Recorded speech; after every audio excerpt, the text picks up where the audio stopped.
You shalt decree a thing, and it shall be established unto you. It is not a strong will that sends the subjective word on its mission, so much as it is clear thinking and feeling the truth of the state affirmed. When belief and will are in conflict, belief invariably wins. Not by might nor by power, but by my Spirit, saith the Lord of hosts. It is not what you want that you attract what you believe to be true. Therefore, get into the spirit of these mental conversations and give them the same degree of reality that you would a telephone conversation. If thou canst believe, all things are possible to him that believeth. Therefore I say unto you, what things soever you desire, when you pray, believe that ye receive them, and you shall have them.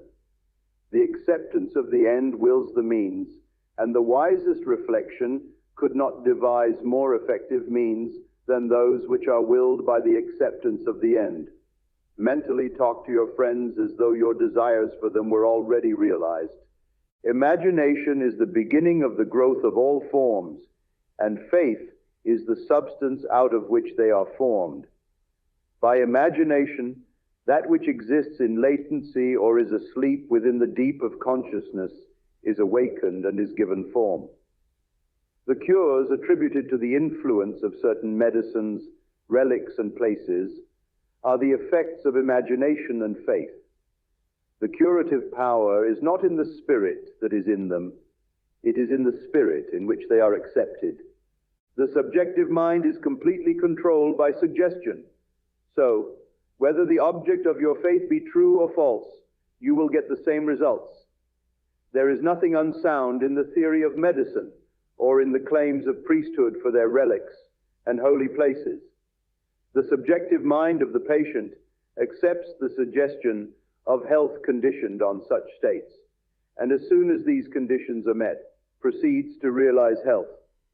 Confident expectation of a state is the most potent means of bringing it about.